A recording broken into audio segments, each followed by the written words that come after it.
On your welfare bill back home, it's shaping up to be a huge test of your authority. If you can't govern your party, how do you govern the country? Well, on the question of Ukraine, the position in NATO has not changed, nor has my position changed. In fact, over the last couple of days, I would say in my discussions with leaders, there's been a real resolve that now is the time to push again to get Putin to the table for an unconditional ceasefire. President Zelensky has, for many weeks now, indicated his willingness to go to an unconditional ceasefire. Now is the time for Putin, who's been dragging his heels, to come to the table. There's been a lot of discussions with other leaders about seizing that moment to push forward on that initiative. On the question of welfare reform, we're committed to reforming our welfare system. It doesn't work. It traps people, and it has to be reformed. The benefits bill is soaring and will be, even if you were to pass these measures that now appear to be in jeopardy. You turned on the winter fuel payment, and now you're talking about the prospect of tens of billions of pounds of extra funding for defense over the next decade. Alongside that promise that you have to not put up taxes on those you describe as working people, are those things, in combination, really credible? And if I may, opposition to your benefits changes is growing. Are you willing to compromise?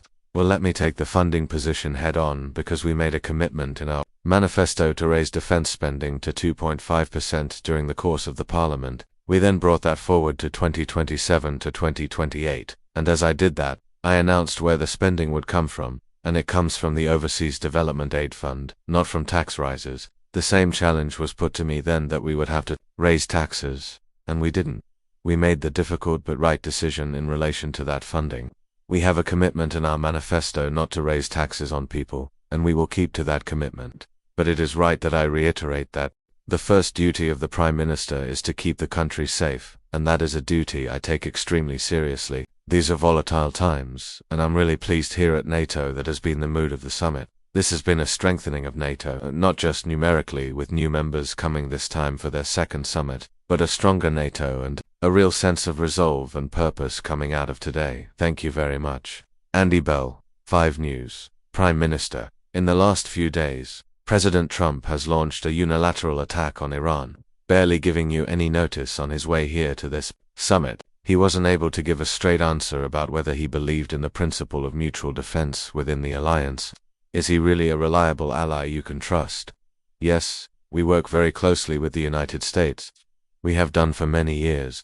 Our teams are constantly talking to each other, as they were throughout last week. You will have observed that after I got back from Canada at the G7, I went straight into a Cobra meeting. The purpose for that was to ensure that we were ready for whatever might happen, including a strike by the US that was of significant importance to me because, of course, in many bases across the Middle East, we are co-located with the US. Therefore, we were already taking contingency measures last Tuesday because I wanted a high level of assuredness and to be assured personally that we had in place all the necessary measures to deal with whatever the contingency may be. We were talking to and given notice by the US of their intentions all during the course of last week, and we talk to them all of the time. That is the nature of the relationship between us. That's what's endured for 80 years, and it's as strong now as it's ever been. Thank you very much. I've got David from Mail. David, thanks, Prime Minister.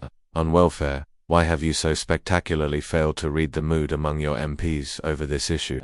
Is it because you know, as your critics suggest, you don't have the political judgment required for the top job? And just another one on military matters, if I may.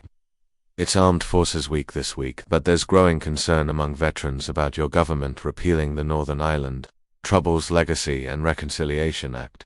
They fear it will spark a witch hunt against veterans who served in Northern Ireland because it'll end immunity against prosecution. If you care about our armed forces and veterans, why are you opening them up to a legal witch hunt, and will you reconsider repealing that legislation? Well, look, on welfare there's a pretty united front in saying we need reform, and you won't find many Labour MPs who are not accepting we need reform. So, we're absolutely on the page with them. The question is, how is that reform carried out? And that is why we put forward the provisions in the bill in relation to how we modernize and make fairer, efficient, and sustainable our welfare system. That is what we were elected to do. We're elected to change and to deal with and mend that which was broken. That was the mandate that everybody stood on at the last election. If I may say so, many people predicted before the election that we couldn't read the room, We hadn't got the politics right, and we wouldn't win an election after 2019 because we lost so badly. That was the constant charge at me at press conferences like this, and we got a landslide victory. So, I'm comfortable with reading the room and delivering the change the country needs. We've got a strong Labour government with a huge majority to deliver on our manifesto commitments, and that's the work that we did over many years to win the election. Now we start the work over many years to change the country.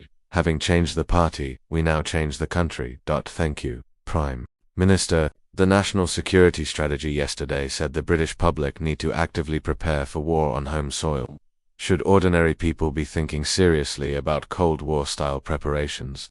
And on welfare, your spokesman in London has been making the case that it is moral for MPs to vote against the welfare reforms. Are the 120 Labour MPs who are backing the amendment immoral? Well, let me deal with the homeland threat, because it is a mistake to think that the only threat we face is external and far off. We do face threats at home all of the time on a daily basis. There are cyber attacks that have to be dealt with and are being dealt with. They are ever more sophisticated, and we need to have the capability to deal with them. Equally, in relation to energy, that has been weaponized, quite obviously. In the last few years, you can see that in what's happened in Ukraine. Also, on the question of counter-terrorism and state-backed actions in our country, that are a very big threat, with very many attempts to penetrate our systems having been dealt with by our security and intelligence services. But the fact that they are very good at their job shouldn't detract from the fact that that is a real threat to our country, which we have to take seriously. That is why it's in our strategic defense review, and why I've always felt it should be part of what we consider to be the defense of our country. A cyber attack is an attack on our country by our adversaries quite openly, and Russia and Iran are carrying out those attacks on a regular basis, and we have to be prepared for them.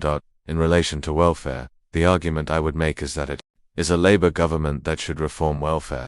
If the welfare system isn't working for those that need it, and it's a Labour government that should make it work for the future, just as it was a Labour government that created the welfare system in the future. It falls to this Labour government to make sure we've got a welfare system that's sustainable for the future to come. So much like we did on health, we created the health service, and now we have to ensure that it's fit for the future. Same with welfare. That is a progressive argument. That is a Labour argument, and it's the right argument to make. Hit the like button, subscribe to the channel to not miss out on top-tier analyzers of politics and justice. See you in the next video, where we'll continue exploring showdowns that change how the world sees